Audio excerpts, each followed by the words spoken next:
Hello students, welcome back again. Last video में हम लोगों ने डिस्कस किया था एक्सेसरी डक्ट्स के बारे में। आज हम लोग डिस्कस करेंगे एक्सेसरी ग्लैंड्स के बारे में। राइट, क्या डिस्कस करेंगे? एक्सेसरी ग्लैंड्स को। तो हेडिंग डालेंगे क्या? Accessory glands. याद करो, जब मैंने एक्सेसरी डक्ट्स पढ़ा रहा था ना मैं, तो वहां मैंने सभी ग्लैंड्स को डिस्कस नहीं किया था। वहां मैंने सिर्फ एक ही ग्लैंड को ड्रॉ किया था, that was seminal vesicle. Right, और हमें क्या पता है? हमें पता है कि तीन टाइप के एक्सेसरी ग्लैंड्स होते हैं। एक होता है सेमिनल वेसिकल, दूसरा क्या होगा? दूसरा हो जाएगा हमारा प्रोस्टेट ग्लैंड, और थर्ड होता है हमारा बल्बोयूरेथ्रल ग्लैंड।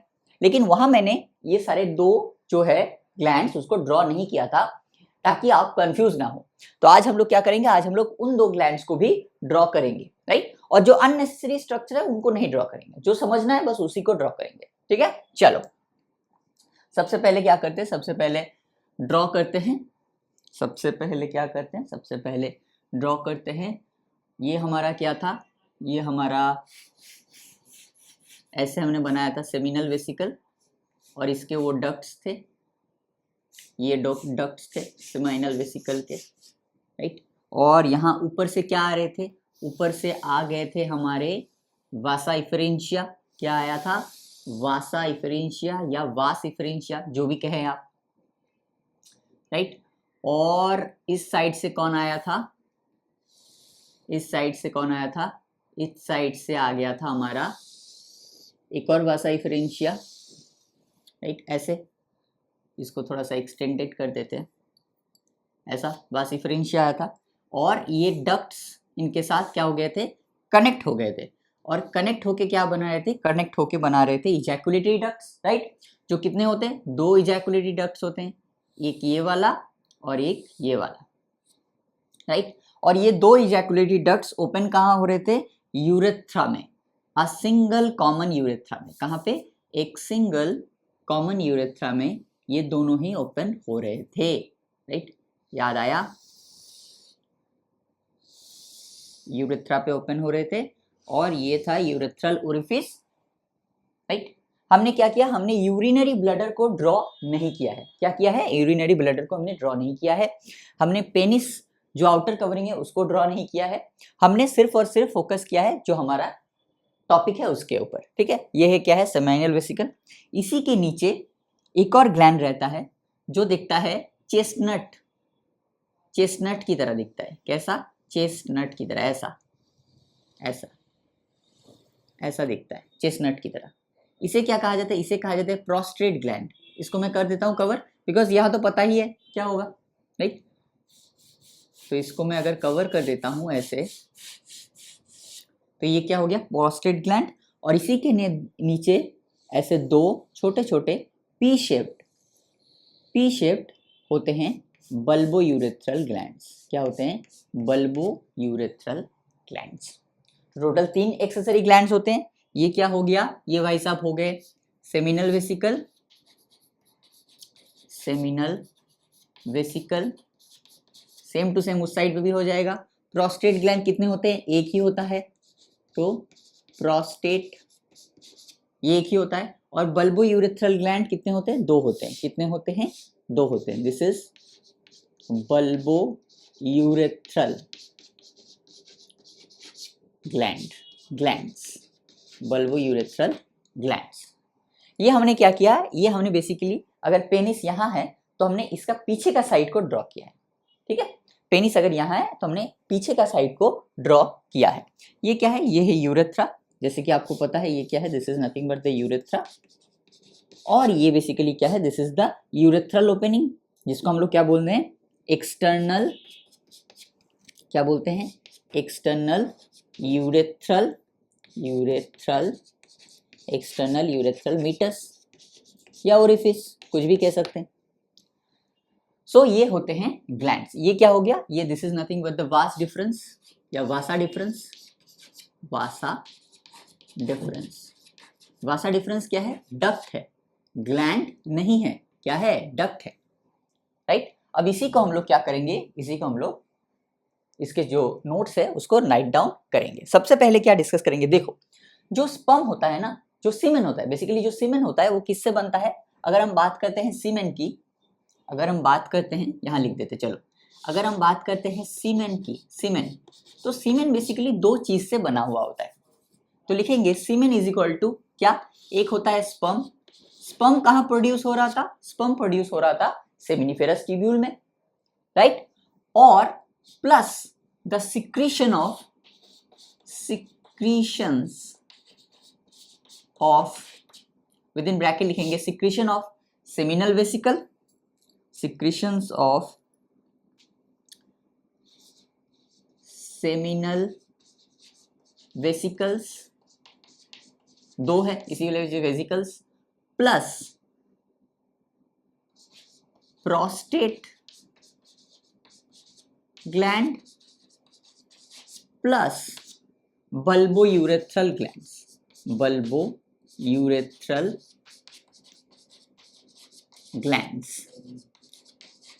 तो सीमेन इज इक्वल टू क्या होता है, sperm plus secretion of seminal vesicle, मतलब सेमिनिफेरस ट्यूब्यूल से कौन आया, स्पर्म आया, सेमिनल वेसिकल से क्या रिलीज हुआ, सेमिनल फ्लूइड रिलीज हुआ, प्रोस्टेट ग्लैंड से भी रिलीज हुआ प्रोस्टेटिक फ्लूइड, और बल्बोयूरेथ्रल ग्लैंड से कुछ म्यूकस रिलीज हुए। ये तीनों मिला के क्या बनाते हैं, तीनों मिला के बनाते हैं seminal plasma, sperm plus secretion of seminal vesicle, prostate gland and bulbourethral gland. इन तीनों को एक साथ क्या बोला जाता है, सेमिनल प्लाज्मा। इन तीनों को एक साथ क्या बोला जाता है, सेमिनल प्लाज्मा। इसको क्या बोला जाता है, सेमिनल प्लाज्मा। तो अगर पूछे sperm semen is equal to क्या होता है, तो हम लोग क्या बोलेंगे, semen is equal to sperm plus seminal plasma. Seminal plasma मतलब secretion of only seminal vesicle, no, secretion of seminal vesicle plus secretion of prostate gland plus secretion of bulbourethral gland. तीनों के सिक्रेशन को मिला के हम लोग क्या बोलते हैं, सेमिनल प्लाज्मा बोलते हैं। This is about the semen, ठीक है, this is about the semen. और हम लोग मतलब यहाँ पे अगर तीनों ग्लैंड को पढ़ रहे हैं तो मतलब बेसिकली हम लोग क्या डिस्कस करें, हम लोग सेमिनल प्लाज्मा को डिस्कस करें, राइट, स्पर्म को नहीं डिस्कस करें, क्या डिस्कस करें, सेमिनल प्लाज्मा को। सबसे पहला जो ग्लैंड होता है हमारा वो क्या है,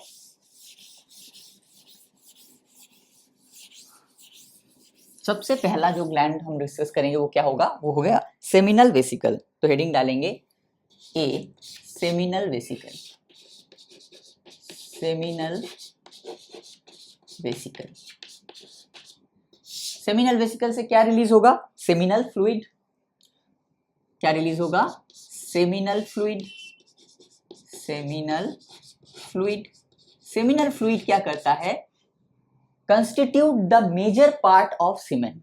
अगर एक सीमेन है, सीमेन में हमने क्या बोला, सीमेन में स्पर्म भी मिलेगा, बल्बोयूरेथ्रल ग्लैंड के सिक्रेशन मिलेंगे, प्रोस्टेट ग्लैंड के सिक्रेशन मिलेंगे और सेमिनल फ्लूइड भी मिलेगा।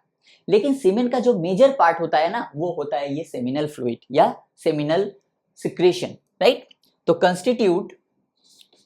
कंस्टिट्यूट ये आपके एनसीईआरटी में नहीं है, कंस्टिट्यूट मेजर पार्ट ऑफ सीमेन। सीमेन का जो मेजर पार्ट होता है वो कौन बनाता है, वो बनाता है सेमिनल फ्लूइड, ठीक है, क्या बनाता है, सेमिनल फ्लूइड। सेमिनल फ्लूइड और सेमिनल प्लाज्मा में कंफ्यूज मत हो जाना। सेमिनल फ्लूइड निकलता है कहां से, सेमिनल वेसिकल से, और सेमिनल प्लाज्मा मतलब क्या होता है, seminal vesicle plus prostate gland plus bulbourethral gland, ये याद रखना है, ठीक है। सेमिनल फ्लूइड और क्या करता है, gives sticky appearance, gives sticky appearance. Sperm जो होता है,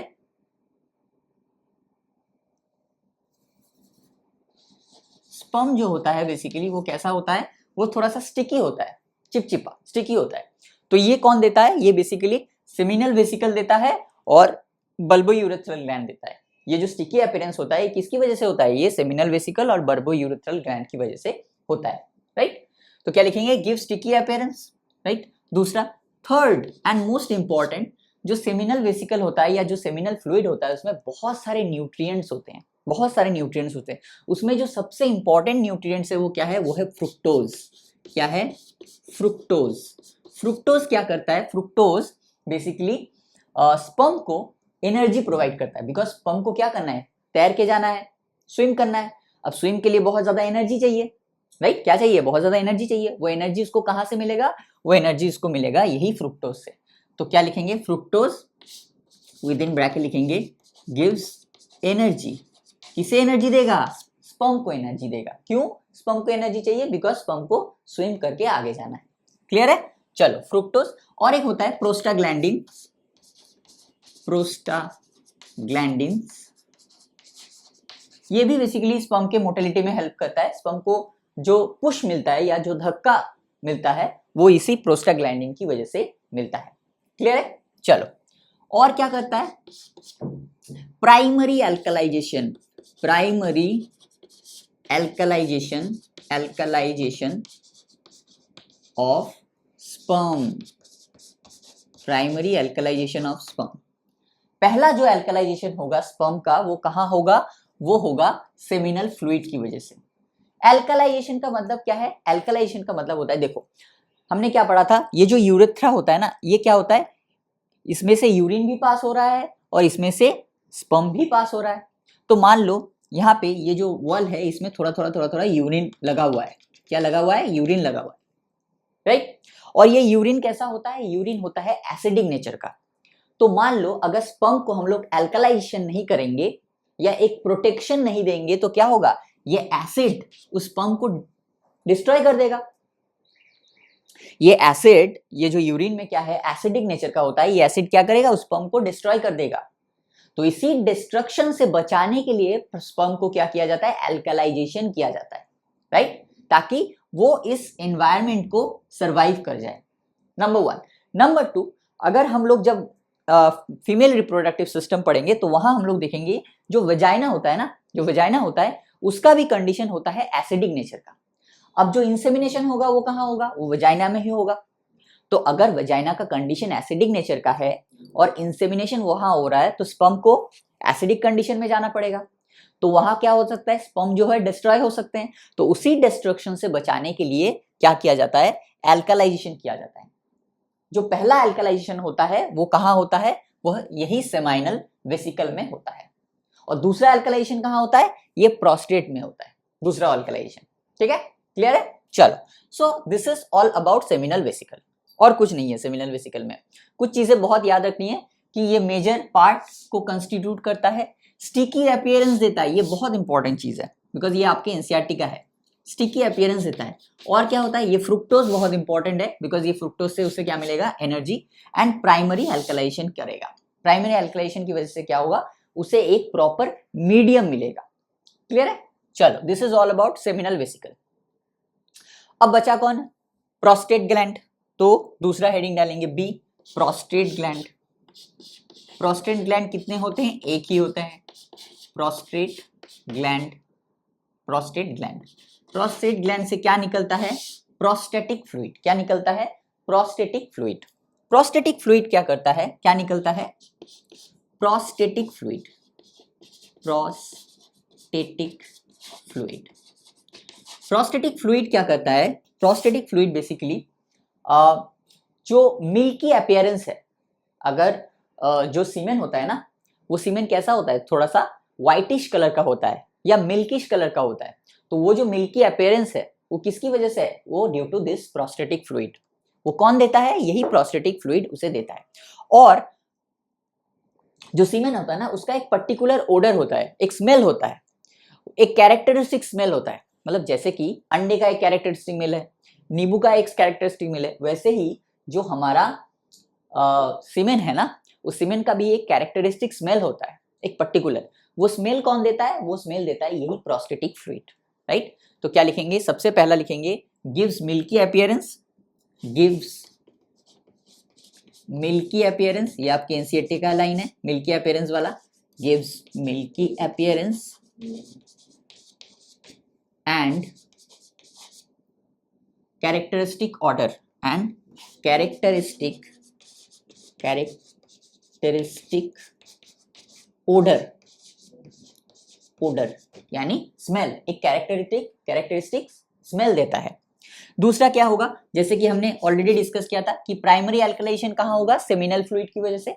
ये क्या करेगा, secondary alkalisation, secondary alkalisation, alkalisation, secondary alkalisation मतलब देखो स्पर्म को कितना हम लोग प्रोटेक्शन देके भेज रहे हैं, राइट, बिकॉज पहले तो उसको यूरेथ्रा से पास होना है, वो भी एसिडिक का है, फिर उसको जहां पहुंच रहा है वो भी एसिडिक कंडीशन का, इसी वजह से हम लोग पूरी तरह से तैयार होके अपने स्पर्म को भेजते हैं, राइट। तो हमने क्या किया, प्राइमरी एल्कलाइजेशन किया, फिर से दोबारा यहाँ पे एल्कलाइजेशन करते हैं। और ये जो प्रोस्टेट ग्लैंड होता है, ये कैसा दिखता है, chestnut shape, chestnut shape, clear है। तो प्रोस्टेटिक फ्लूइड क्या करता है, गिव्स मिल्की अपीयरेंस, ये बहुत इंपॉर्टेंट चीज है, ये आपके एनसीईआरटी का लाइन है, milky appearance and characteristic odour, एक पर्टिकुलर ओडर होता है या स्मेल होता है सीमेन का, जो किसकी वजह से आता है, जो इसी प्रोस्टेटिक फ्लूइड की वजह से आता है, क्लियर है, गुड। सो ये हो गया seminal vesicle and prostate gland. अब बचा क्या है, बल्बोयूरेथ्रल ग्लैंड, बहुत बढ़िया, क्या बचा है, बल्बोयूरेथ्रल ग्लैंड।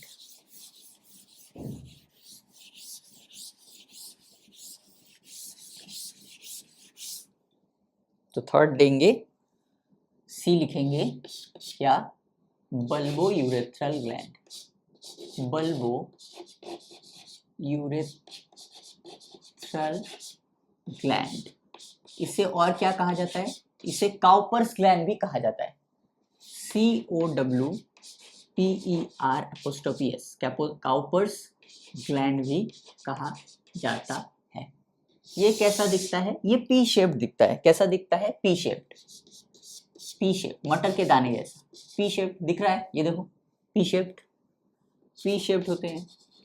ये क्या करता है, ये भी स्टिकी नेचर देता है, gives sticky appearance, gives sticky appearance, give sticky appearance. तो अगर पूछा जाए कि स्टिकी अपीयरेंस कौन कौन देता है, तो उसका आंसर क्या होगा, seminal vesicle and bulbourethral gland, दोनों मिलके क्या देते हैं, स्टिकी अपीयरेंस देते हैं, ठीक है, स्टिकी अपीयरेंस। और क्या करता है, जो मेन एंड इंपॉर्टेंट चीज है जो आपके एनसीईआरटी में भी दिया गया है, वो क्या है कि जो बल्बोयूरेथ्रल ग्लैंड है ना, यहाँ से एक म्यूकस रिलीज होता है, क्या रिलीज होता है, म्यूकस, जो क्या करता है, जो पेनिस को लुब्रिकेट करता है, राइट। क्योंकि देखो क्या होता है ना, जब पेनिस जो है जब वजाइना में इंसर्ट होता है ना, तो वजाइनल वॉल के साथ पेनिस का एक फ्रिक्शन क्रिएट होता है, राइट, फ्रिक्शन क्रिएट होता है। तो अगर कोई लुब्रिकेंट ना आए तो क्या हो सकता है, जो वजाइनल वॉल है वो भी डैमेज हो सकता है, राइट। लेकिन यहाँ बेसिकली जो पेनियल वॉल है, जो पेनिस का जो वॉल है, वो क्या हो सकता है, वो डैमेज हो सकता है। उसी डैमेज से या उसी इरिटेशन से पेनिस को बचाने के लिए क्या होता है, बल्बोयूरेथ्रल ग्लैंड से एक म्यूकस रिलीज होता है, जो क्या करता है, बेसिकली पेनिस को लुब्रिकेट करता है। समझ में आया। मैं एक और बात बताता हूँ, देखो जब पेनिस जो है, जो वजाइना के अंदर जब इंसर्ट करता है ना, तो क्या होता है, पेनिस का वॉल जो है वजाइनल वॉल के साथ फ्रिक्शन करता है, राइट। और उसी फ्रिक्शन से पेनियल वॉल को, मतलब पेनिस के जो वॉल है उसे बचाने के लिए, ताकि उसमें कोई डैमेज ना आए, ताकि उसमें कोई इरिटेशन ना आए, इसी चीज से उसे बचाने के लिए क्या होता है, एक म्यूकस रिलीज करते हैं, कौन, ये बल्बोयूरेथ्रल ग्लैंड, जो क्या करता है, जो लुब्रिकेट करता है, राइट, एक लुब्रिकेशन की तरह काम करता है, ताकि वो फ्रिक्शन ना हो, राइट, या फ्रिक्शन की वजह से कोई डैमेज पेनियल वॉल में ना पहुंचे, क्लियर है। चलो तो उसी को लिखेंगे, secrete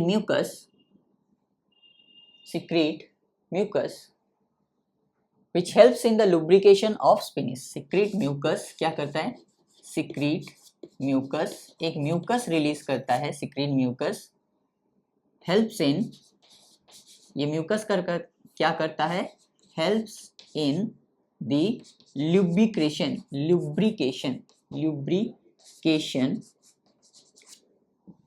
ऑफ पेनिस को लुब्रिकेट करता है, ताकि वजाइनल वॉल के साथ उसका फ्रिक्शन कम हो, या फ्रिक्शन की वजह से कोई डैमेज पिनियल वॉल में ना पहुंचे, क्लियर है यहाँ तक। So this is all about bulbourethral gland.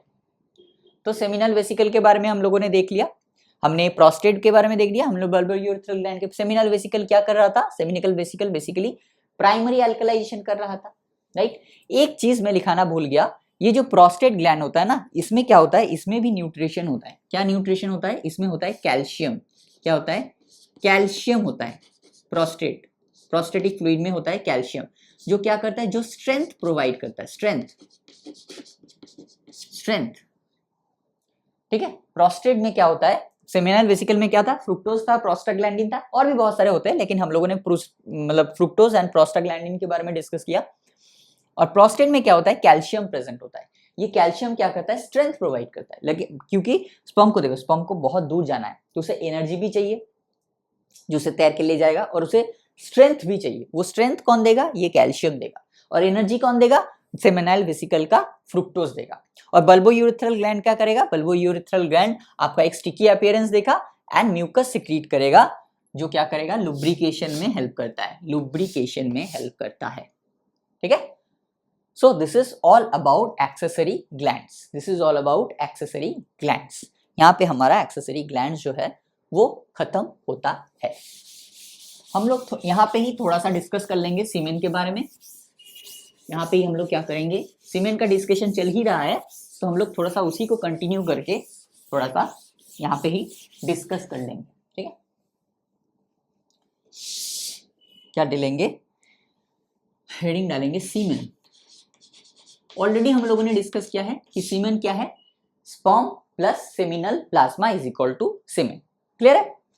Seminal plasma कौन कौन बना रहा है, seminal vesicle plus bulbourethral gland plus prostate gland, right. और सेमिनल फ्लूइड और सेमिनल प्लाज्मा दो अलग चीज है, ये हमने देख लिया। अब देखो, एक ह्यूमन क्या करता है, एक ह्यूमन वन इजैकुलेशन में, एक इजैकुलेशन में कितना ml सीमेन निकलता है एक ह्यूमन से, तो वन इजैकुलेशन, एक इजैकुलेशन से 2.5 to 5 ml, 2.5 to 5 ml semen release होता है, सीमेन रिलीज होता है एक इजैकुलेशन से। ये डेटा जो है ये वैरी कर सकता है, मेन जो डेटा है वो यही है 2.5 to 5 ml।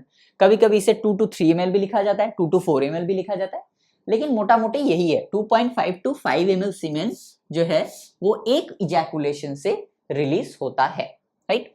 और कितने स्पर्म रिलीज होते हैं एक इजैकुलेशन से, एक इजैकुलेशन से कितने स्पर्म रिलीज होते हैं, तो होते हैं 200 to 300 million sperm, million, 200 to 300 million sperm. देखो 1 मिलियन इज इक्वल टू कितना होता है, 1 मिलियन इज इक्वल टू होता है 10 लाख। तो 10 मिलियन इज इक्वल टू कितना होगा, 10 मिलियन इज इक्वल टू हो जाएगा 1 करोड़।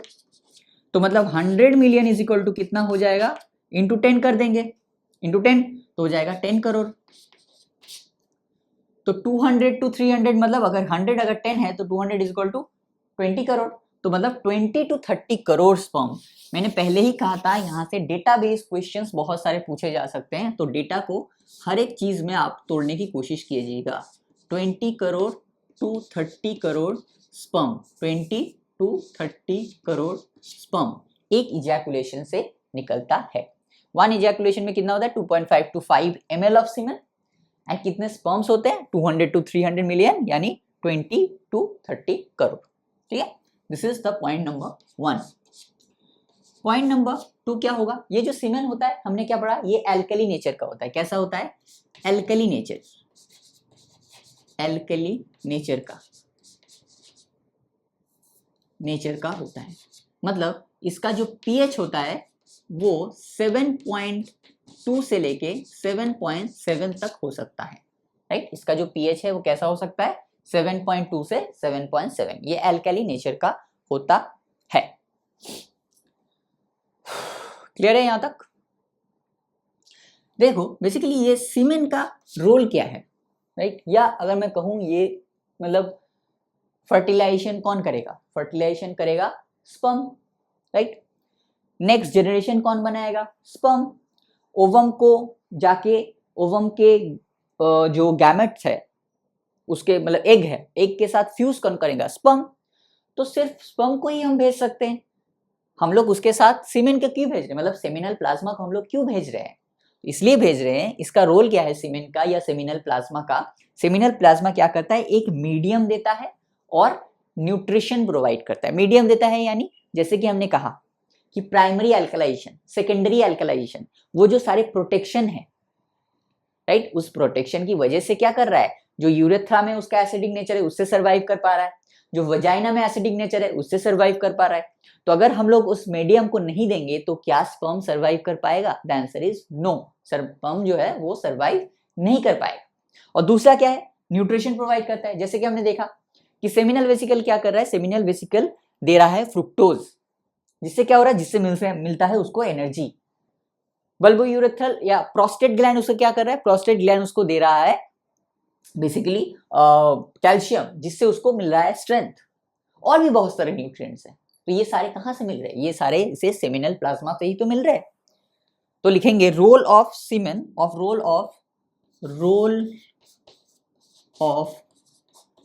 सीमेन और विद इन ब्रैकेट लिखेंगे सेमिनल प्लाज्मा और सेमिनल प्लाज्मा,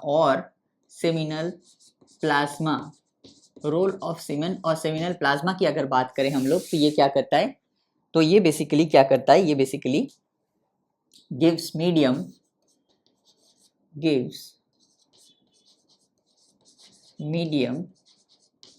and nutrition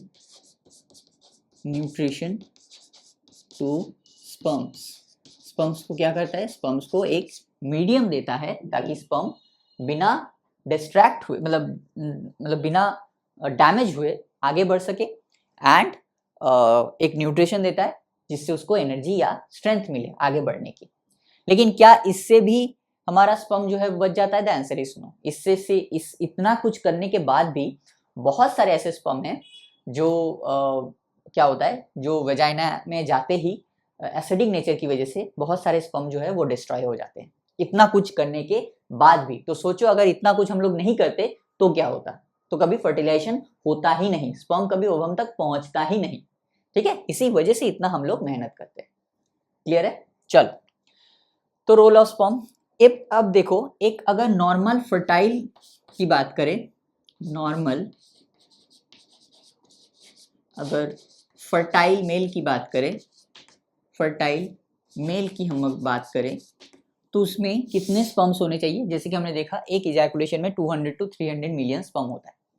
इससे कम भी होगा अगर स्पर्म का क्वांटिटी तो चलेगा, राइट, लेकिन क्वालिटी वाइज वो बहुत अच्छा होना चाहिए। हम लोग बोलते हैं ना क्वालिटी ओवर क्वांटिटी, इसका मतलब क्या है, क्वांटिटी मैटर नहीं करता, मैटर क्या करता है, मैटर करता है क्वालिटी। जैसे कि हम लोग बोलते हैं कि आप कितने घंटे पढ़ते हो, कोई बोलता है मैं 10 घंटे पढ़ता हूँ, कोई बोलता है मैं 12 घंटे पढ़ता हूँ, कोई बोलता है मैं 16 घंटे पढ़ता हूँ। तो वो क्या हो गया, वो हो गया क्वांटिटी। लेकिन 16 घंटे में से या 12 घंटे में से आप कितने घंटे फोकस से पढ़ पाते हो, वो है आपका क्वालिटी। मान लो कोई 16 घंटे पढ़ता है लेकिन उसका क्वालिटी ऑफ स्टडी है 4 घंटे, और एट द सेम टाइम मान लो कोई 8 घंटा पढ़ता है, कितना घंटा, 8 घंटा, पूरे दिन में 8 घंटा, लेकिन उसका फोकस या क्वालिटी ऑफ स्टडी है 6 घंटा। तो जो 16 घंटा पढ़ रहा है उससे ज्यादा इफेक्टिव कौन होगा, ये दूसरा बंदा, क्योंकि वो फोकस में कितना पढ़ रहा है, 4, ये फोकस में कितना बंदा है, 6। तो क्वालिटी हमेशा मैटर करता है रादर देन क्वांटिटी, ये याद रखना है। ठीक है, तो क्या होगा कि नॉर्मल फर्टाइल मेल की अगर बात करें तो वहां पे क्या हो सकता है, वहां पे 60% जो स्पर्म होगा, 60% जो स्पर्म होगा, स्पर्म should have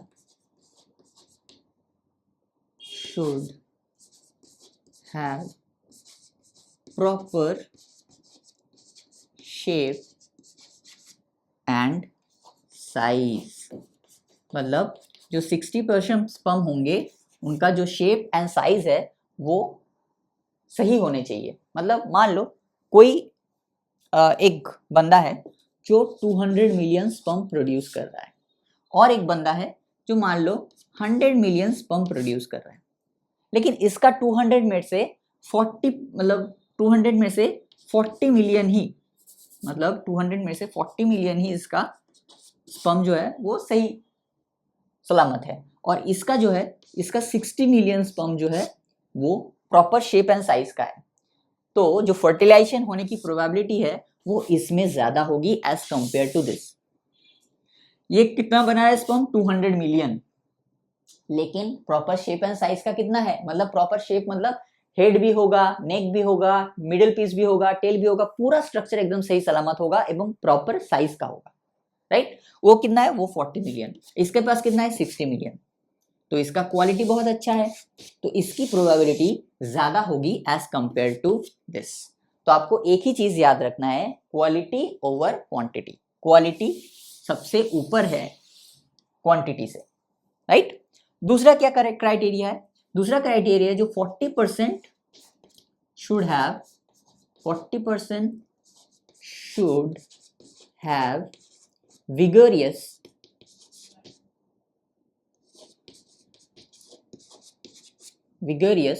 motility,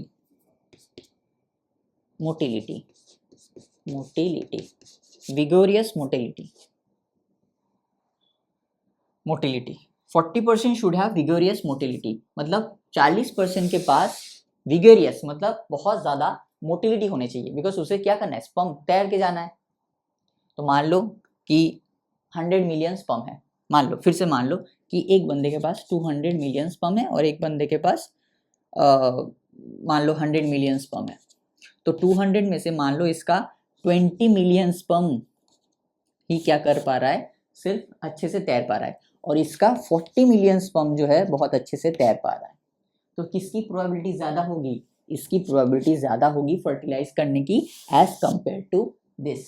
ऐसा क्यों है, बिकॉज स्पर्म को जल्दी जल्दी जल्दी जल्दी स्विम करना है, तो जिसके पास विगेरियस मोटिलिटी होगा वही स्पर्म सबसे पहले पहुंचेगा।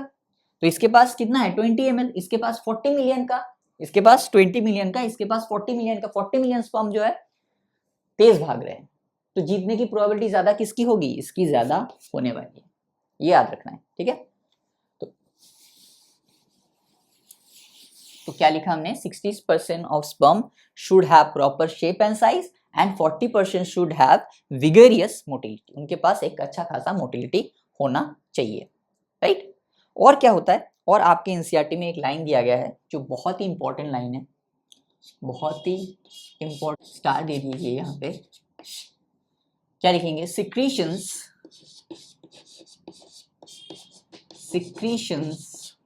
ऑफ, ये एनसीईआरटी का लाइन है तो सोच समझ के लिखना, secretions of epididymis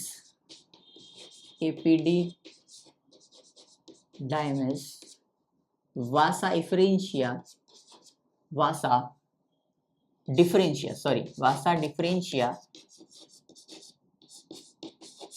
epididymis vasa differentia seminal vesicle and prostate gland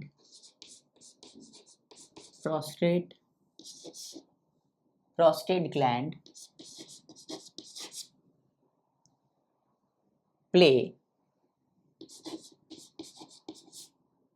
a very crucial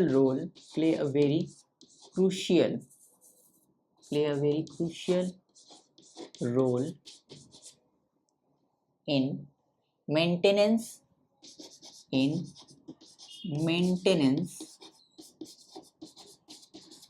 and motility of sperm। ये बहुत इंपॉर्टेंट लाइन है और ये लाइन आपके एनसीईआरटी का है। अगर ये स्टेटमेंट आपसे पूछ दिया जाए तो आप इसको क्या करोगे, देखो आप क्या करोगे, आप गलती कहाँ पे करोगे, आप बोलोगे secretion of epididymis vasa differentia seminal vesicle prostate gland play a very crucial role in maintenance and motility of sperm, right. Statement गलत, आप क्या करोगे, अगर पूछा जाए कि ये स्टेटमेंट करेक्ट है या इनकरेक्ट है, आप बोलोगे ये स्टेटमेंट जो है इनकरेक्ट है। आप क्यों इनकरेक्ट बोलोगे, आप इसलिए इनकरेक्ट बोलोगे, आपको सबसे पहले जो चुभेगा दिमाग में वो क्या है कि भाई एपिडिडाइमिस से क्या सिक्रीट होता है और वासा डिफरेंशिया से भी क्या ही सिक्रीट होता है। जो भी सारे सिक्रीशन हो रहे थे वो कहां से हो रहे थे, वो या तो हो रहे थे भाई सेमिनल वेसिकल से या प्रोस्टेट ग्लैंड से या बल्बोयूरेथ्रल ग्लैंड से। एपिडिडाइमिस से कुछ सिक्रीट हुआ, नहीं हुआ। वासा डिफरेंशिया से कुछ सिक्रीट हुआ, नहीं हुआ। तो आप क्या करोगे, आप बोल दोगे ये जो स्टेटमेंट है ये इनकरेक्ट है और आपका आंसर हो जाएगा गलत। क्यों गलत हो जाएगा? याद करो मैंने क्या पढ़ाया था, मैंने पढ़ाया था आपको कि जो स्पर्म होता है ना, जो स्पर्म होता है वो कुछ देर के लिए एपिडिडाइमिस में स्टोर होता है, राइट? वो कुछ देर के लिए क्या होता है? एपिडिडाइमिस में स्टोर होता है। और मैंने ये भी कहा था कि स्पर्म का जो फिजियोलॉजिकल डेवलपमेंट है वो कहाँ होता है? वो यही एपिडिडाइमिस में होता है, राइट? तो इसका मतलब है क्या? इसका मतलब है एपिडिडाइमिस कुछ ना कुछ तो सिक्रीट करता है। अगर स्पर्म का फिजियोलॉजिकल डेवलपमेंट हो रहा है तो पर्टिकुलर किसी वजह से तो होगा, तो मतलब कुछ ना कुछ तो वो सिक्रीट कर रहा है। और ऊपर से ये जो वासा डिफरेंशिया है ये भी क्या है? ये भी एक डक्ट सिस्टम है। तो अगर एक डक्ट सिस्टम का पार्ट है तो वहां भी कुछ ना कुछ रिलीज होगा, कुछ ना कुछ एंजाइम हो सकता है, कुछ न्यूट्रिएंट्स हो सकता है, कुछ भी हो सकता है, रिलीज हो रहा है, राइट? तो ऐसा कभी नहीं होगा अगर डक्ट सिस्टम बोल दिया गया, ऐसा मतलब ये नहीं है कि उसमें कुछ रिलीज नहीं होगा, रिलीज होगा। लेकिन जो मेजॉरिटी जो चीजें रिलीज होती है वो कहां से होती है? वो होती है सेमाइनल वेसिकल से, बल्बोयूरेथ्रल ग्लैंड से एंड हमारे प्रोस्टेट ग्लैंड से, जो मेजॉरिटी है। इसका मतलब ये बिल्कुल नहीं है कि जो डक्ट्स है इसमें से कुछ रिलीज नहीं होगा। खास करके जो एपिडिडाइमिस है और जो वासा डिफरेंशिया है इससे बहुत कुछ रिलीज होता है, लेकिन आपके सिलेबस में उतना नहीं है तो आपको पढ़ना भी नहीं है। बस इतना याद रखना है कि वासा एपिडिडाइमिस में क्या होता है? स्पर्म का फिजियोलॉजिकल डेवलपमेंट होता है, तो इसका मतलब है कुछ ना कुछ तो सिक्रीट हो रहा है अगर फिजियोलॉजिकल डेवलपमेंट हो रहा है तो। और वासा डिफरेंशियस भी कुछ कुछ सिक्रीट होता है। तो ये जो लाइन है या जो स्टेटमेंट है ये एकदम करेक्ट स्टेटमेंट है। क्या है? एकदम करेक्ट स्टेटमेंट है।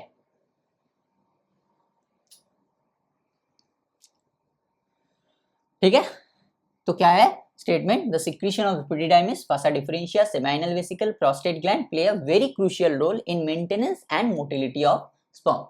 It is a correct statement.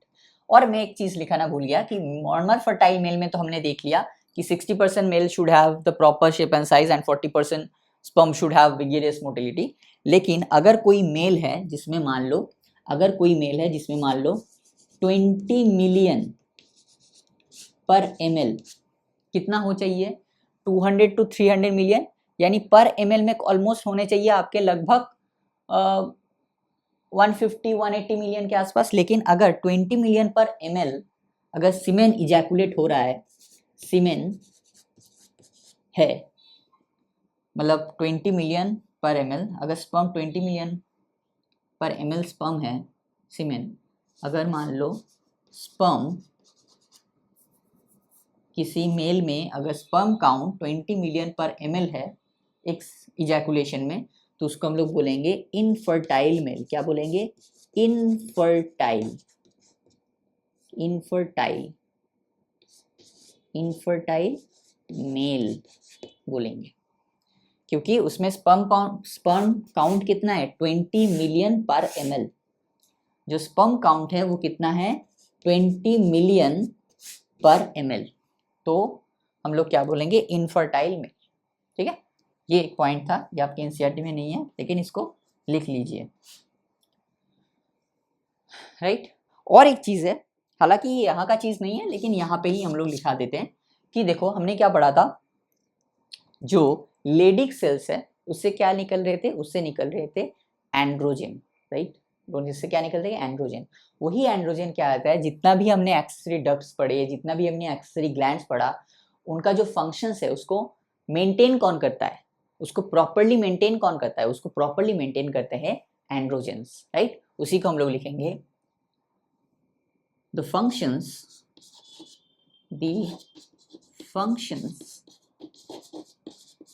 Of accessory ducts and glands. The functions of accessory ducts and glands are maintained by androgens, are maintained by androgens। कौन मेंटेन करता है? एंड्रोजन जो है वो मेंटेन करता है। This is all about semen and this is all about the first part, right? एक और चीज हमको पढ़ना बाकी रह गया। हमने अब तो क्या डिस्कस किया? टेस्टिस को डिस्कस कर लिया एक्सेसरी डक्ट्स को डिस्कस कर लिया, एक्सेसरी ग्लैंड्स को भी डिस्कस कर लिया, बचा क्या, एक्सटर्नल जेनिटलिया यानी पेनिस, उसी को हम लोग डिस्कस करेंगे, ठीक है। So this is all about, यहाँ में से कोई भी लाइन आप छोड़ नहीं सकते, हर एक लाइन एक क्वेश्चन बन सकता है, ठीक है। उस तरह से इस नोट को या इस लेक्चर को उसी तरह से बनाया गया है ताकि हर एक लाइन से आपको क्वेश्चन आए और हर एक लाइन का क्वेश्चन आप सॉल्व कर पाए, ठीक है। चलो तो पढ़ेंगे एक्सटर्नल जेनिटलिया, क्या डिस्कस करेंगे, एक्सटर्नल जेनिटलिया।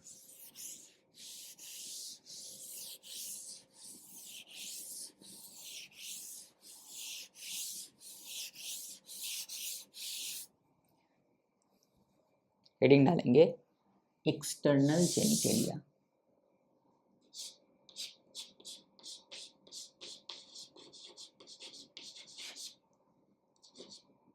एक्सटर्नल जेनिटलिया, जिसको हम लोग क्या बोलते हैं, जिसको हम लोग बोलते हैं पेनिस, राइट। एक्सटर्नल जेनिटलिया ये क्या है, ये बेसिकली एक कॉपुलेटरी ऑर्गन है। क्या है, कॉपुलेटरी ऑर्गन। क्यों इसे कॉपुलेटरी ऑर्गन बोलते हैं, बिकॉज इंटरकोर्स या इन मतलब कोइटस या इंटरकोर्स में कौन हेल्प करता है, यही ऑर्गन जो है हेल्प करता है। वजाइना के अंदर कौन जाता है, यही वाला जो एक्सटर्नल जेनिटलिया है यही जाता है, तो इसी वजह से कॉपुलेटरी ऑर्गन कहे जाते हैं। क्या कहा जाता है, कॉपुलेटरी, कॉपुलेटरी ऑर्गन कहा जाता है, कॉपुलेटरी ऑर्गन कहा जाता है। ये किस चीज से बना है, ये बना है स्पेशलाइज इरेक्टाइल टिश्यूज से। क्या से बना है, made up of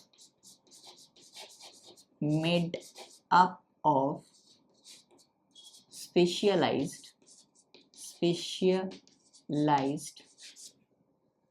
erectile tissue, erectile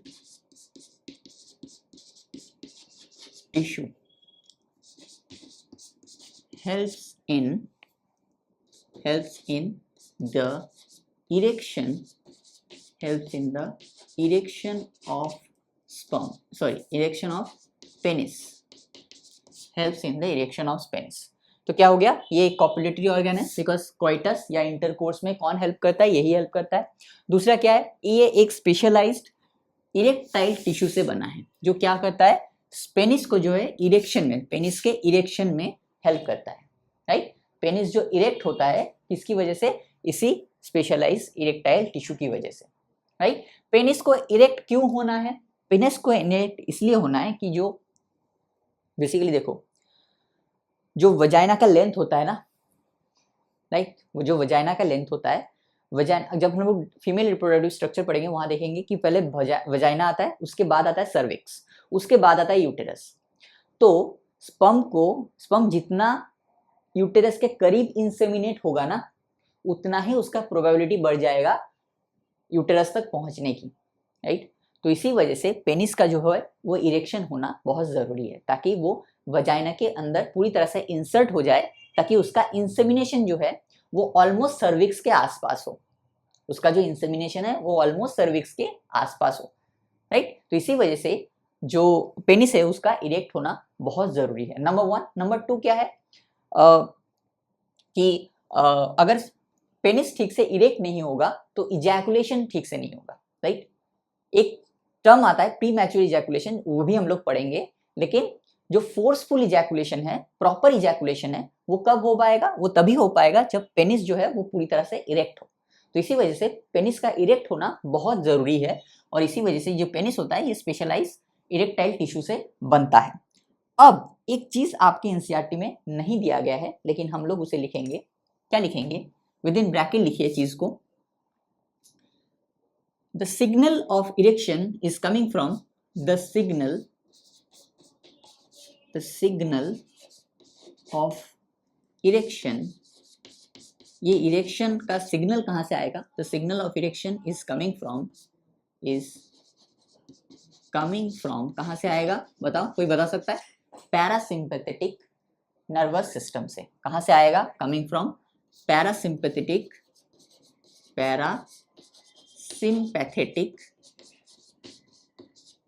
nervous system.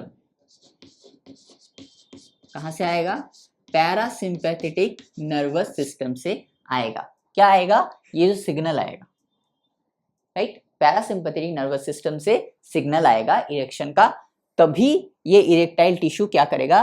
Penis को इरेक्ट करेगा, राइट। एक टर्म आता है इरेक्टाइल डिसफंक्शनिंग। क्या आता है? इरेक्टाइल, क्या लिखेंगे? Erectile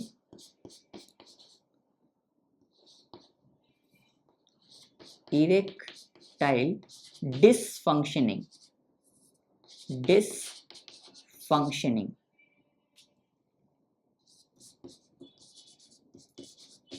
what is erectile dysfunctioning? Basically देखो ये क्या है, ये एक मेडिकल कंडीशन है जहां पे जो पेनिस है वो प्रॉपरली इरेक्ट नहीं होता है, राइट, वो प्रॉपरली इरेक्ट नहीं होता है। मेजॉरिटी ऑफ मेल में जो बेसिक जो चीज, मतलब बेसिक जो मेडिकल कंडीशन देखा जाता है वो यही देखा जाता है।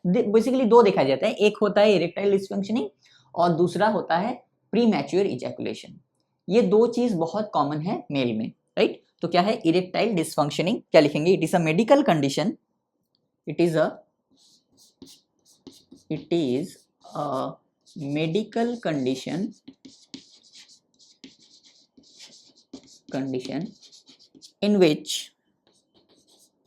in which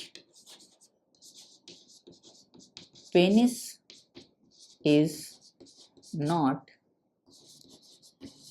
erect properly। Penis जो है वो प्रॉपरली इरेक्ट नहीं होता है, राइट। पेनिस जो है वो प्रॉपरली इरेक्ट नहीं होता है, तो इसे कहा जाता है इरेक्टाइल डिसफंक्शनिंग। एक बहुत कॉमन मेडिकल कंडीशन है, राइट। क्लियर यहाँ तक, राइट। और ये इरेक्शन क्यों जरूरी है? तो लिखेंगे erection of penis. Erection already हम लोगों ने डिस्कस किया है, उसी को थोड़ा सा टर्म में लिख देते हैं। Erection of penis facilitate insemination,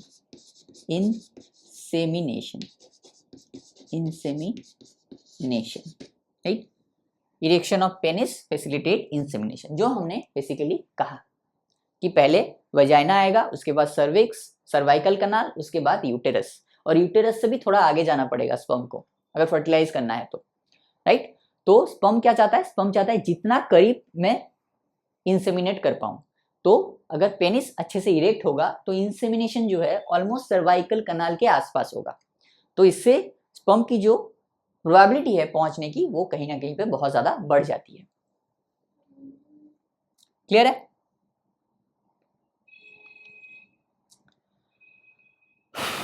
clear है? ये एक रीजन है। दूसरा रीजन क्या है कि अगर प्रॉपरली पेनिस जो है वो इरेक्ट नहीं करेगा तो प्रॉपरली इजैकुलेशन नहीं होगा।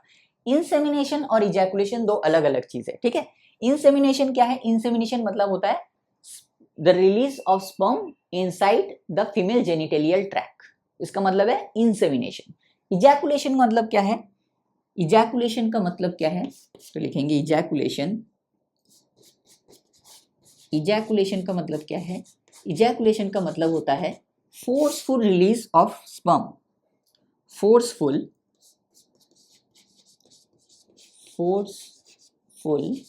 Release of sperm is called ejaculation. Forceful release of sperm. Forceful release का मतलब गलत मत समझ लेना, फोर्सफुल रिलीज का मतलब ये नहीं है कि फोर्सफुली स्पर्म को रिलीज किया जा रहा है। नो, फोर्सफुल का मतलब होता है जब स्पर्म रिलीज होता है ना तो बहुत फोर्स के साथ रिलीज होता है, एक फोर्स के साथ। बिकॉज हमने क्या कहा कि स्पर्म जितना करीब पहुंचेगा उतना ही उसका प्रोबेबिलिटी बढ़ जाएगा। तो पहले तो पेनिस इरेक्ट हुआ ताकि वो सर्विक्स के आसपास पहुंच जाए, और फोर्सफुल रिलीज होता है ताकि वो सर्विक्स के अंदर गिरे, जाके जो स्पर्म है वो रिलीज हो सर्विक्स के अंदर ताकि और ज्यादा प्रोबेबिलिटी बढ़ जाए। इसलिए वजह फोर्सफुल रिलीज, मतलब फोर्स के साथ। ऐसा मत नहीं समझ लेना कि फोर्सफुली स्पर्म को रिलीज किया जा रहा है, ऐसा नहीं है। फोर्सफुल का मतलब होता है कि बहुत ज्यादा फोर्स के साथ जो है वो स्पर्म रिलीज होता है। और ये सिग्नल कहां से आता है? The signal of ejaculation, the signal of ejaculation, the signal of ejaculation is coming from where? Is coming from, बताओ कहाँ से आएगा, is coming from sympathetic nervous system. कहाँ से आएगा, sympathetic nervous system, nervous system. ये सारी चीजें लिख लेना, आपके एनसीईआरटी में नहीं है लेकिन बहुत इंपॉर्टेंट लाइन है, ये जो मिल कर रहा हो ना सब कुछ बहुत इंपॉर्टेंट है, तो प्लीज इसको जरा सा नोट डाउन कर लीजिए, serious, please take it seriously. और हमने क्या कहा, एक मेडिकल कंडीशन होता है प्री मैच्योर इजैकुलेशन, यहाँ लिख देते हैं, एक कंडीशन होता है pre mature ejaculation, with in bracket लिखेंगे, इसी का ही पार्ट है ये, ठीक है, pre mature ejaculation. What is pre mature ejaculation? तो जैसे हमने कहा कि it is a medical condition, क्या लिखेंगे, it is a medical condition, it is a medical condition in which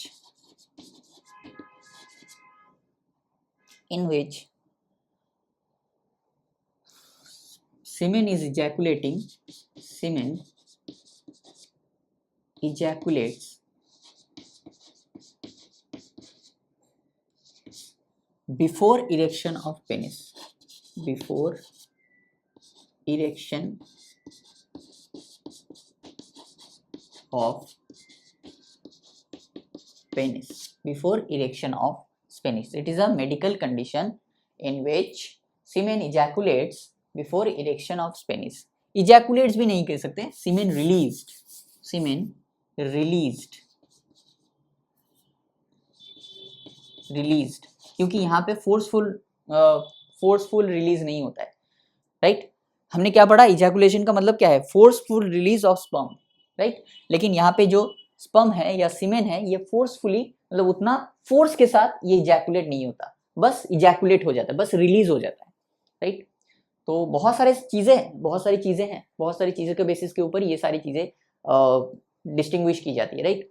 जैसे कि हमने पढ़ा कि पेनिस जो है वो इरेक्ट ही नहीं होगा, राइट। यहाँ पे क्या है, यहाँ पे पेनिस इरेक्ट होने से पहले इजैकुलेट हो जाएगा, लेकिन ये क्या प्रॉपर इजैकुलेशन है, मतलब फोर्सफुल रिलीज ऑफ स्पर्म है, द आंसर इज नो। यहाँ पे फोर्सफुल रिलीज नहीं होता है, यहाँ पे बस रिलीज हो जाता है, राइट। तो उसको हम लोग बोलेंगे प्री मैच्योर इजैकुलेशन। क्लियर है यहाँ तक, premature ejaculation. Copulatory organ है, made up of specialised erectile tissues, helps in the erection of penis, very good. Erection of penis facilitate insemination, ejaculation भी हमने डिस्कस कर लिया, प्री मैच्योर इजैकुलेशन भी discuss कर लिया। और क्या है, और कुछ है बचा, हाँ एक चीज बचा हुआ है, वो क्या है कि जो पेनिस का जो एंड पार्ट है, पॉइंट नंबर 5 लिखेंगे, the enlarged anterior portion, the enlarged anterior portion of penis is called what? Is called glans penis. क्या कहा जाता है, glans penis, GLANCE, glans penis, glans penis। मान लो कि ये अगर पेनिस है, ये अगर पेनिस है, तो ये जो पार्ट होता है, ये जो बेसिकली पार्ट होता है, ये वाला, इसे क्या कहा जाता है, इसे कहा जाता है ग्लैंस पेनिस। इसे क्या कहा जाता है, इसे कहा जाता है ग्लैंस पेनिस, राइट। और यहाँ से क्या आएगा, यहाँ से आएगा हमारा यूरेथ्रा, यहाँ पे आएगा urethra, this is urethral meatus, right. और यहाँ पे कुछ लूज फोल्ड ऑफ स्किन होते हैं, लूज फोल्ड ऑफ स्किन यहाँ पे, right, loose fold of skin, glans penis which is covered by, इसी के साथ लिखेंगे, विच इज कवर्ड बाय, यहाँ लिखते हैं which is covered by loose fold of skin, covered by loose fold of skin called क्या बोला जाता है इसे? इसे बोला जाता है फोर स्किन। FOUR, फोर नहीं, FORE, स्पेलिंग पे ध्यान देना है। क्या हो जाएगा? Called foreskin, FORE, foreskin, skin और प्रीप्यूस, क्या बोला जाता है? Prepuce, right, glans penis and foreskin और प्रीप्यूस। क्लियर है यहां तक?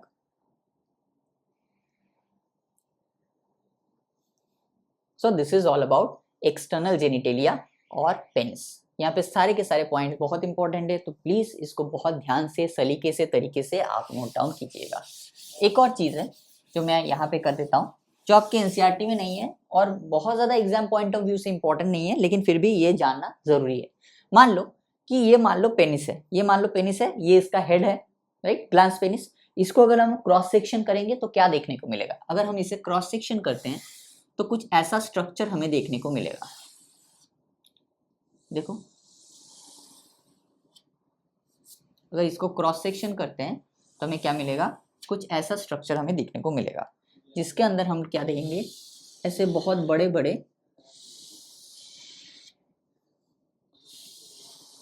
देख पाएंगे।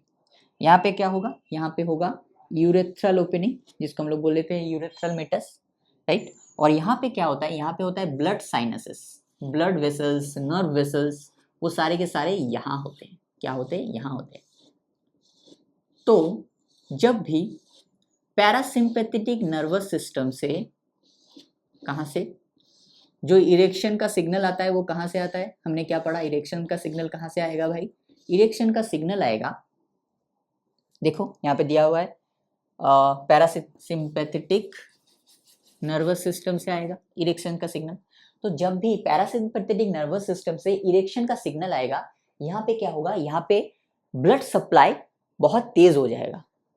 जो ब्लड वेसल में ब्लड सप्लाई है, यहाँ पे ये जो सारे, ये क्या है? ब्लड साइनसेस, ब्लड वेसल्स या ब्लड साइनसेस, इसके अंदर क्या होगा? ब्लड सप्लाई बहुत तेज हो जाएगा।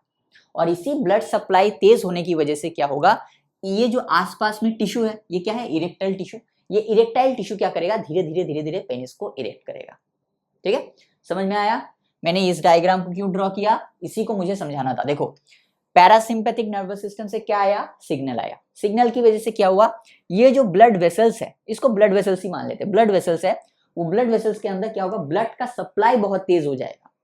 ब्लड के सप्लाई तेज होने की वजह से क्या होगा? ये जो आसपास के टिश्यू है ना, ये जो टिश्यू है, ये क्या है? This are erectile tissue. यहाँ पे भी है, यहाँ पे भी है। ये जो खाली जगह है ना, ये क्या है? ये खाली जगह पे इरेक्टाइल टिश्यू है। वो इरेक्टाइल टिश्यू क्या करेगा? धीरे धीरे धीरे धीरे पेनिस को इरेक्ट करेगा। समझ में आया? राइट। तो ये जो स्ट्रक्चर है, इसे क्या कहा जाता है? इसे कहा जाता है, इन दोनों को कहा जाता है क्या? कॉर्पस या कॉर्पोरा, कुछ भी कह सकते हो आप। Corpus cavernosum, corpus cavernosum, CAVERNOSUM, cavernosum. और ये वाले स्ट्रक्चर को क्या कहा जाता है? इस वाले स्ट्रक्चर को बोला जाता है corpus spongiosum, corpus spongiosum. Corpus cavernosum कितना होता है? 2, 1, 2। स्पॉन्जियोसम कितना होता है? 1। ये क्या है? This is nothing but the urethral opening, जिसको हम लोग क्या बोलते हैं? एक्सटर्नल यूरेथ्रल मीटस और एक्सटर्नल यूरेथ्रल ओरिफिस, कुछ भी बोल सकते हैं, राइट। और इसके आसपास क्या है? इसके आसपास भी हमको क्या मिलेगा? Erectile tissue. इसके आसपास क्या मिलेगा? इरेक्टाइल टिश्यू मिलेगा। क्लियर है? और इसके आसपास भी क्या मिलेगा हमें? ये जो खाली स्पेस है, ये क्या है? This is also erectile tissue. ये भी क्या है? ये भी इरेक्टाइल टिश्यू है। ये भी क्या है? ये भी इरेक्टाइल टिश्यू ही तो है। और ये क्या है? दिस आर ब्लड साइनसेस और blood vessels. This are blood sinuses और ब्लड वेसल्स। ब्लड वेसल्स लिख देते हैं, चलो साइनसेस ही लिखते हैं। साइनसेस, ब्लड साइनसेस और blood vessels. So this is the structure. ये एक्सटर्नल यूरेथ्रल मीटस है। यहाँ पे कॉर्पस स्पॉन्जियोसम इसे कहा जाता है, इसे कहा जाता है कॉर्पस कैवर्नोसम। इनमें ब्लड वेसल्स है, पैरासिम्पैथिक नर्वस सिस्टम से जैसे ही सिग्नल आया यहाँ पे ब्लड फ्लो तेज हो जाएगा, जैसे ही तेज हो जाएगा पेनिस जो है धीरे धीरे इरेक्ट हो जाएगा। क्लियर यहाँ तक? Very good. अब एक ही टॉपिक बचा है, उससे पहले मैं थोड़ा सा पानी पी लेता हूँ और एक बार चेक कर लेता हूँ।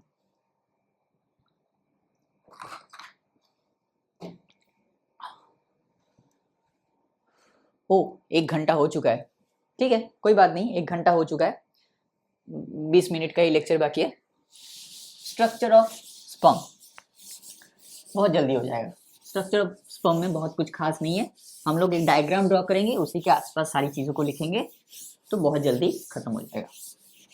इस पोर्शन को यहाँ पे खत्म करना ही है, बिकॉज नहीं तो अब अगले पोर्शन में हमें स्पर्मेटोजेनेसिस पढ़ना पड़ेगा, वो थोड़ा सा टाइम कंज्यूमिंग है, थोड़ा सा समझने वाली पार्ट है वहाँ पे। और वहाँ पे सबसे इंपॉर्टेंट है हार्मोनल रेगुलेशन या hormonal control of male reproductive system, वो भी अगले लेक्चर में हमें देखना पड़ेगा। ठीक है, सबसे पहले क्या ड्रॉ करते हैं? स्पर्म। बहुत बढ़िया। हम लोग यहाँ पे क्या करेंगे? हम लोग यहाँ पे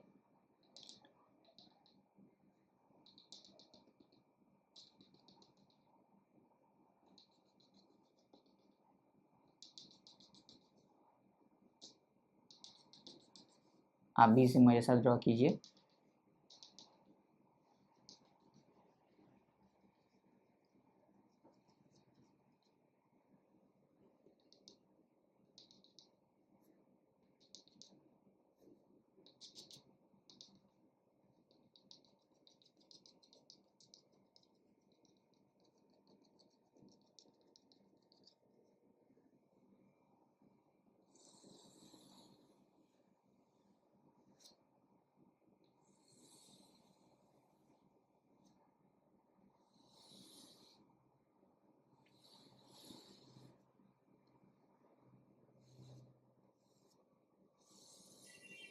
मेरा डायग्राम उतना अच्छा नहीं होता है तो थोड़ा सा एडजस्ट कर लीजिएगा। अगर आप अच्छे से डायग्राम ड्रॉ कर सकते हैं तो प्लीज़, वो तो बहुत अच्छी बात है, लेकिन साइंटिफिक होना चाहिए, बस उतना ही है।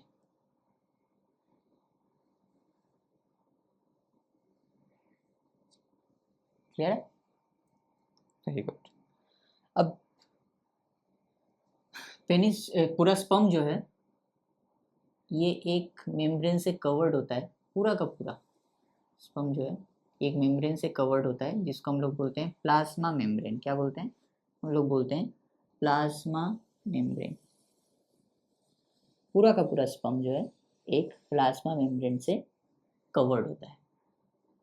ठीक है,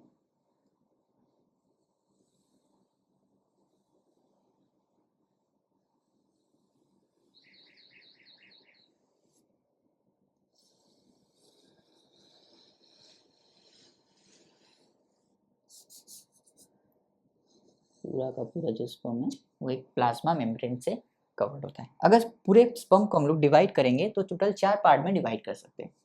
ये एक पार्ट हो गया यहाँ तक, फिर यहाँ से लेके ये जो हिंज जैसा स्ट्रक्चर है ये एक पार्ट हो गया, एक पार्ट हो गया यहाँ से लेके यहाँ तक, और एक पार्ट हो गया यहाँ से लेके यहाँ तक, जो सबसे लॉन्गेस्ट पार्ट है। इस वाले पार्ट को हम लोग क्या बोलते हैं? इस वाले पार्ट को हम लोग बोलते हैं हेड। क्या बोलते हैं? हेड। इस वाले पार्ट को हम लोग क्या बोलते हैं? इसको बोलते हैं हम नेक। क्या बोलते हैं? नेक। इस वाले पार्ट को हम लोग क्या बोलते हैं? इस वाले पार्ट को हम लोग बोलते हैं मिडिल पीस। क्या बोलते हैं? मिडिल पीस, बीच का हिस्सा, मिडिल पीस। और इस वाले पार्ट को हम लोग क्या बोलते हैं? इसको हम लोग बोलते हैं टेल। राइट, सबसे लॉन्गेस्ट पार्ट है, सबसे लॉन्गेस्ट पार्ट है ये। ठीक है, ये सबसे लॉन्गेस्ट पार्ट है। ये क्या हो गया? ये हो गया प्लाज्मा मेम्ब्रेन।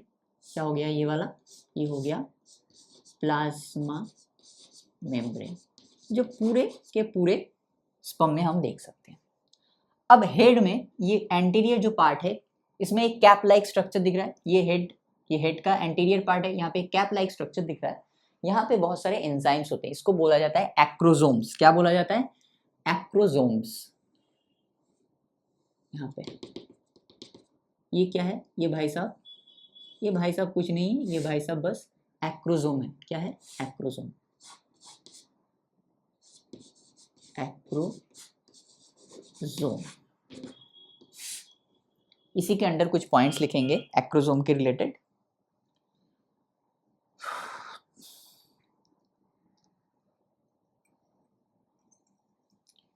एक्रोसोम के पॉइंट रिलेटेड कुछ पॉइंट लिखेंगे। सबसे पहला पॉइंट क्या हो जाएगा? सबसे पहला पॉइंट हो जाएगा एंटीरियर कैप लाइक स्ट्रक्चर। ये क्या है? ये हेड का एंटीरियर पार्ट है, एंटीरियर भी है, कैप लाइक स्ट्रक्चर है, cap like structure, anterior cap like structure. दूसरा पॉइंट क्या हो जाएगा? इसमें एक एंजाइम होता है, राइट? ये इसमें क्या होता है? इसमें होता है एक एंजाइम जिसको बोला जाता है स्पर्म लाइन। कंटेन एंजाइम जो आपके एनसीईआरटी में नहीं दिया गया है, उसको हम लोग क्या बोलते हैं? Sperm lysin. क्या बोलते हैं? Sperm lysin. ये क्या करता है स्पर्म लाइसिन्स? तो helps in the fertilisation of ovum within, helps in sperm lysin helps in the fertilisation of ovum. Ovum के फर्टिलाइजेशन में हेल्प करता है। कैसे हेल्प करता है? देखो, ओवम जो है, राइट, वो बहुत सारे मेम्ब्रेन से कवर रहता है, बहुत सारे मेम्ब्रेन से कवर रहता है। तो एक्रोसोम में ये जो एंजाइम है स्पर्म लाइसिन, वो क्या करता है? वो सारे के सारे मेम्ब्रेन्स को डिसॉल्व कर देता है। मान लो कि ये ओवम है, राइट, ये मान लो ओवम है, राइट।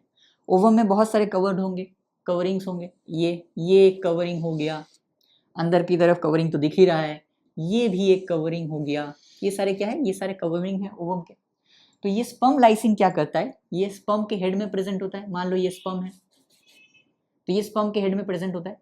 तो ये क्या करता है? ये सारे के सारे जो लेयर्स है इसको डिसॉल्व कर देता है, मेम्ब्रेन्स को डिसॉल्व कर देगा। तो क्या होगा? ये स्पर्म जो है ये अंदर चला जाएगा, राइट। ये स्पर्म जो है क्या करेगा? ये स्पर्म जो है वो अंदर चला जाएगा, ठीक है। Anterior cap like structure contain enzyme called sperm lysines. और ये कहाँ से डिराइव्ड हुआ है? Derived from Golgi apparatus। Derived from, ये कहाँ से आया है? This is derived from Golgi apparatus। बहुत इंपॉर्टेंट लाइन है, गोल्गी apparatus, राइट। तो हेड में पहला पार्ट क्या हो गया? एक्रोसोम। उसके बाद क्या आता है? उसके बाद ये वाला पार्ट। इसमें क्या होता है? इसमें होता है elongated nucleus. This is nothing but the elongated haploid nucleus। elongated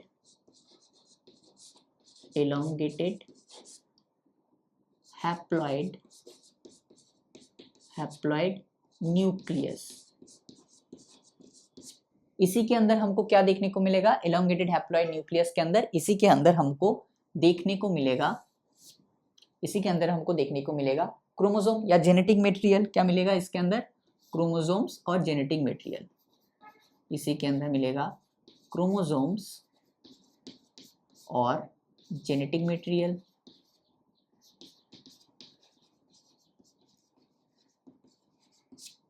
right. और क्या होता है अंदर? क्या होता है? Very little plasma, very small cytoplasm. ये एनसीईआरटी का लाइन है, इसको याद रखना। Very small cytoplasm. क्या लिखेंगे? Very small amount of cytoplasm, very small amount of cytoplasm. तो हेड में क्या क्या मिला हमको? हेड में हमको मिल गया acrosome, elongated haploid nucleus and very small amount of cytoplasm. और एक्रोसोम में क्या मिला? कैप लाइक स्ट्रक्चर है, एंजाइम मिला जिसका नाम है स्पर्म लाइसिन, जिसका हमने नाम दिया क्या? Sperm lysin. ये क्या करता है? ये जो मेम्ब्रेन है ओवम का, इसे डिसॉल्व करके अंदर जाने में हेल्प करता है। This is all about head. अगर हम नेक की बात करें तो नेक में दो चीज प्रेजेंट होता है, दो सेंट्रियोल प्रेजेंट होता है। यहां एक सेंट्रियोल प्रेजेंट होता है और यहां एक प्रेजेंट होता है। इसे क्या बोला जाता है? इसे बोला जाता है प्रॉक्सिमल सेंट्रियोल, इसे बोला जाता है डिस्टल सेंट्रियोल। इसे क्या बोला जाता है? प्रॉक्सिमल सेंट्रियोल, और इसे बोला जाता है डिस्टल सेंट्रियोल, डिस्टल सेंट्रियोल। अब देखो, जो ओवम होता है ना उसमें कोई पर्टिकुलर सेंट्रियोल नहीं होता है। ओवम जो होता है उसमें पर्टिकुलर सेंट्रियोल नहीं होता है। ये जो स्पर्म में ये जो प्रॉक्सिमल सेंट्रियोल है यही बाद में जाके ओवम का सेंट्रियोल बनता है, या यही बाद में जाके जो जाइगोट बनता है। मान लो स्पर्म के साथ ओवम का फर्टिलाइजेशन हुआ तो क्या बनेगा? जाइगोट। तो जाइगोट में जो सेंट्रियोल है वो किसका होता है? ओवम का? नहीं, ओवम में कोई सेंट्रियोल होता ही नहीं है।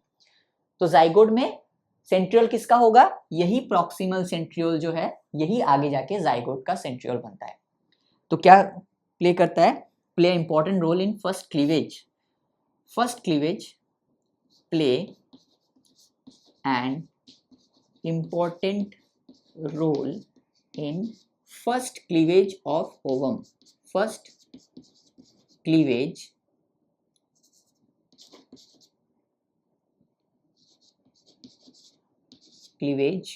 of ovum.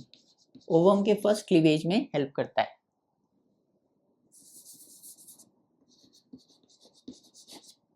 First cleavage of ovum.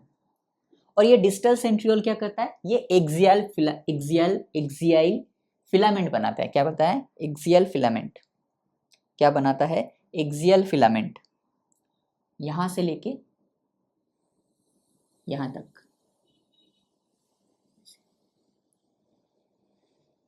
एकदम टेल तक।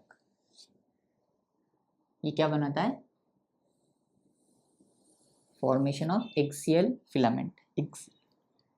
क्या करता है? Formation of central axial filament. Right. ये दोनों ही सेंट्रियोल का जो अरेंजमेंट होता है वो 9+0 अरेंजमेंट होता है, ये याद रखना है। ठीक है, 9+0 होता है। और ये जो सेंट्रल एक्सियल फिलामेंट है, ये जो सेंट्रल एक्सियल फिलामेंट है, इसे क्या कहा जाता है? इसे कहा जाता है एक्सोनीम। क्या कहा जाता है? एक्सोनीम। इसका जो अरेंजमेंट होता है वो 9+2 होता है, याद रखना है। ठीक है, this is nothing but the central axial filament. Central axial filament जिसको हम लोग क्या बोलते हैं? जिसको हम लोग बोलते हैं एक्सोनीम, जिसका अरेंजमेंट कैसा होता है? 9+2 अरेंजमेंट। ठीक है, दिस इज ऑल अबाउट नेक। अब ये जो मिडिल पीस है ना, इस मिडिल पीस में बहुत सारे माइटोकॉन्ड्रिया प्रेजेंट होते हैं। बहुत सारे माइटोकॉन्ड्रिया प्रेजेंट होते हैं।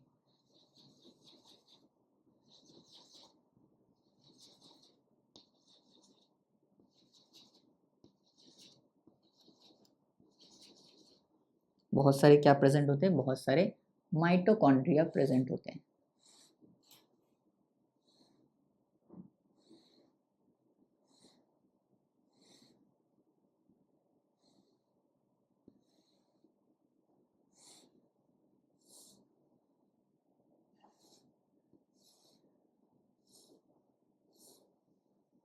क्या है?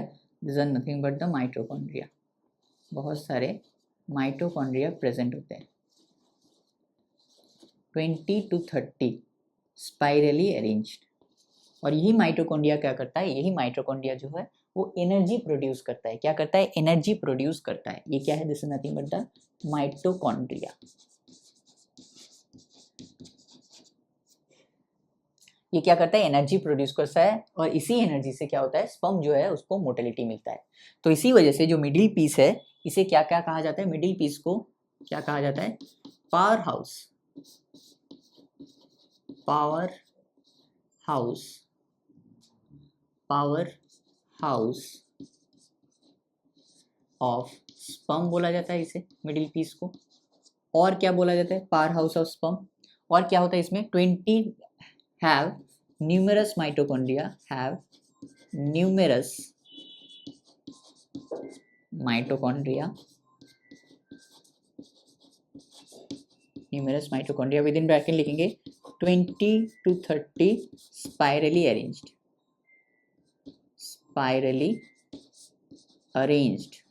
20 to 30 spirally arranged।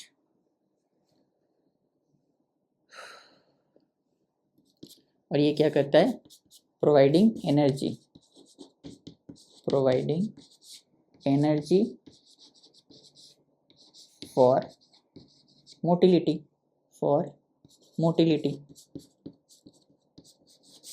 Providing energy for motility. ठीक है, तो क्या कहा जाता है, पावर हाउस ऑफ स्पर्म कहा जाता है, बिकॉज इसमें mitochondria have numerous mitochondria and 20 to 30 spirally arranged and providing energy for motility. Motility क्या करता है, एनर्जी देता है। ये सारे के सारे फंक्शन किसके हैं, मिडिल पीस के। टेल क्या है, टेल किससे बना है, सेंट्रल एक्सियल फिलामेंट से। किससे बना है, सेंट्रल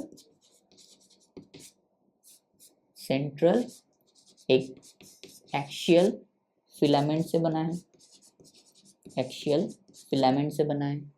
जो कौन प्रोड्यूस कर रहा है, जो डिस्टल सेंट्रियोल बना रहा है। डिस्टल सेंट्रियोल क्या बना रहा है, डिस्टल सेंट्रियोल यही सेंट्रल एक्सियल फिलामेंट बना रहा है, जिससे क्या बनता है, जिससे बनता है टेल। टेल को ये मजबूती देता है, क्या देता है, मजबूती, स्ट्रेंथ देता है, ताकि ऐसे ये जो मूवमेंट है ना, ये जो स्विम मूवमेंट है, इसको करने के लिए क्या चाहिए, मजबूती चाहिए, स्ट्रेंथ चाहिए और फ्लेक्सिबिलिटी चाहिए। इसे कौन देता है, इसे यही एक्सोनिम देता है। इसी वजह से इसका जो स्ट्रक्चर होता है वो 9+2 अरेंजमेंट होता है, और जो प्रॉक्सेंट्रियोल होते हैं दोनों वो 9+0 होता है। और ओवम के पास कोई सेंट्रियोल नहीं होता है, तो बाद में जो जाइगोट में हम सेंट्रियोल देखते हैं वो किसका होता है, वो यही प्रॉक्सिमल सेंट्रियोल होता है। तो play an important role in first cleavage of ovum. Clear है? So this is all about structure of sperm. This is all about structure of human sperm,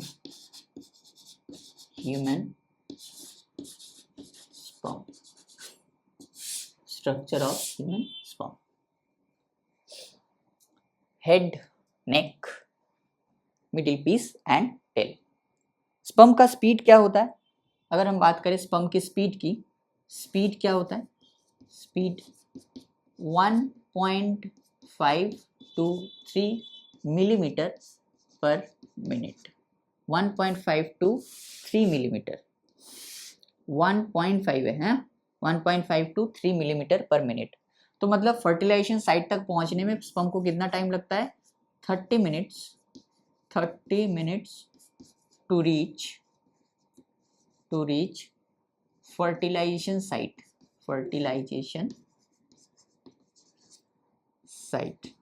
30 minutes to reach fertilisation site. Fertilisation site तक पहुंचने में इसे 30 minutes का time लगता है।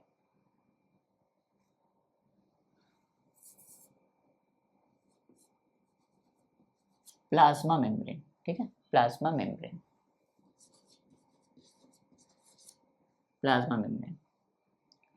This is all about the structure of human sperm and this is all about आज का lecture. ठीक है, तो आज का लेक्चर यहाँ तक रखते हैं।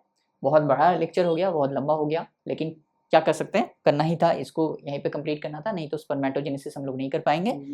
तो आज का लेक्चर यहाँ तक रखते हैं, फिर मिलेंगे कल बोर्ड वर्क में। तब तक के लिए wish you all the very best and bye.